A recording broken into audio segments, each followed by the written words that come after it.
자, 오늘 첫 번째는 자율주행입니다. 자율주행 관련된 종목들, 올해 CES에서 젠슨 왕 CEO도 주목한 게 로봇도 있었지만 자율주행도 우리가 열을 올리겠다라는 그런 이야기도 했고, 현대차도 저희가 아틀라스에만 너무 집중을 하고 있는데 자율주행 관련해서도 사업을 추진 많이 하겠죠. 웨이모와도 협력을 하고. 자, 이런 걸 봤을 때 이제 자율주행 약간 관심이 사그라들었을 때 들어가야 되나 싶기도 그쵸. 합니다. 네, 미리 조금 들어가는 게 좋지 않을까라고 이제 예상을 하고 있고, 네. 최근에 이제 미국 시장에서도 보면 AI에 포커싱이 돼 있기는 해요. 이제 기존에 하드웨어 많이 깐 건 이제 다 이제 아니까 네. 굳이 얘기를 안 하고 그래서 니네 돈 벌어? 이제 이런 걸 자꾸 검증하는 시간인데 이때 테슬라는 별 상관없이 요새 선방하고 있습니다. 그쵸. 아니, 왜 이렇게 선방하냐를 따져본다라고 하면 첫 번째는 기존에 전기차 생산하던 걸 조금 줄이고 로봇으로 조금 빨리 전환을 하려고 하고 있고요. 두 번째는 자율주행입니다. 자율주행에서도 이제 일론 머스크가 아예 딱 로보택시 관련해서 보여줬잖아요. 우리 핸들도 없고 뭐도 없고 자율주행 기술 명확하다. 이런 것들을 이제 조금 보여준 것처럼 굉장한 자신감을 조금 피력하고 있는 것 같고요. 그러다 보니까 최근에 앞에서도 잠깐 또 이야기하셨지만 현대차가 또 웨이모에 로봇 택시를 3만 대를 또 따왔잖아요. 그렇죠. 이런 식으로 전반적으로 보면 올해가 자율주행이 조금 원년화 될 수 있는 해가 되지 않을까. 왜냐면 이제 기존에는 기대감으로만 이야기를 많이 하는 시장이었다라고 얘기하면 이제는 진짜인 것 같습니다. 근데 이 진짜가 되기 위해서는 사실은 자율주행 레벨이 올라가는 것도 굉장히 중요하거든요. 그러니까 완전 자율주행으로 넘어가는 게 사실 레벨 4부터다라고 얘기를 하는데 현재 기술로 본다라고 하면 가장 단연 1등은 테슬라가 거의 레벨 4에 근접했다라는 얘기가 나오고 있고요. 그 아랫단에서도 현대차 같은 경우에도 레벨 3 플러스 정도의 지금 난이도를 가지고 있다라는 얘기가 나올 정도로 굉장히 적극적입니다. 그러다 보니까 미리 조금 체크를 해두시는 게 좋을 것 같고요. 그다음에 이제 저번 주에 저희가 알게 모르게 다 그냥 지나간 뉴스가 하나 있습니다. 뭐죠? 기존의 자율주행 얘기할 때 저희가 일반 자동차만 얘기를 한 게 아니라 가장 먼저 얘기가 나왔던 거는 자율주행 선박이었습니다. 왜냐하면 자율주행 차량 같은 경우에는 실질적으로 많은 것들을 체크해야 되죠. 변수가 많죠. 네, 변수가 너무 많아요. 사람도 체크해야 되죠. 갑자기 뛰어나오는 자전거나 자동차 다 체크해야 돼요.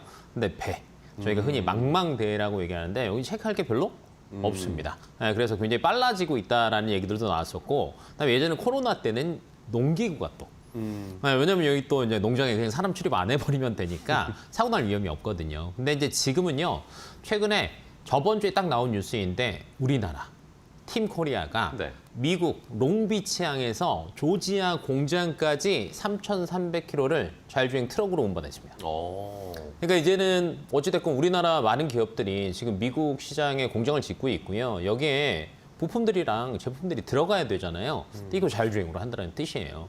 그래서 실질적으로 이쪽 시장에서도 움직이고 있다는 겁니다. 그래서 자율주행 섹터 자체가 좀 많이 커지는 해가 될 수 있으니까 너무 저희가 최근에 이제 가는 애들만 간다 이렇게 생각을 하시는데 안 가는 애들 미리 조금 가서 기다리신다라고 하면 조금 탄력이 굉장히 좋지 않을까라고 개인적으로 보고 있습니다. 네, 좋습니다.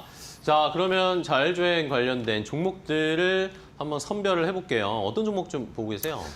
많습니다. 자율주행에서는 사실은 제일 중요한 게 뭘까라고 이제 물어본다라고 하면 크게 보면 두뇌가 있고요.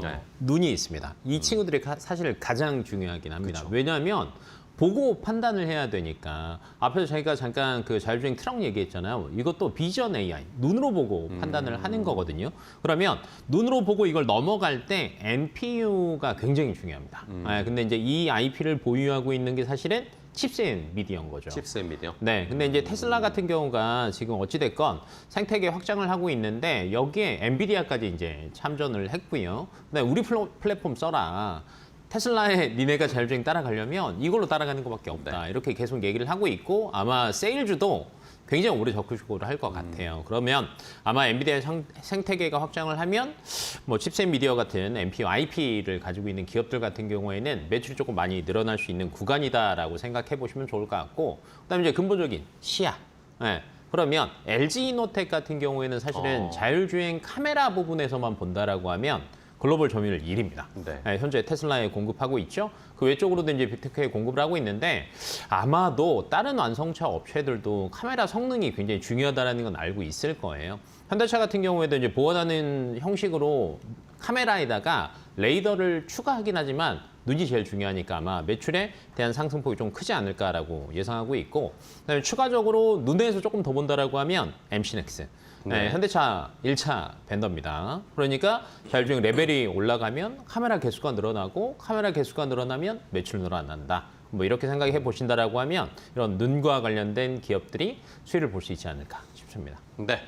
자, 자율주행의 두뇌가 될 수 있는 기업 아니면 눈이 될 수 있는 그런 기업들, 카메라 모듈 이쪽을 살펴봤고요. 그러면 자율주행 관련해서 탑픽으로는 뭘 골라보면 좋을까요? 안전한 걸 또 한번 골라봤는데 네. 현대 오토웨버입니다. 현대오토에버요? 네, 요즘에는 현대차에 숟가락 얹는 게 괜찮은 것 같아요.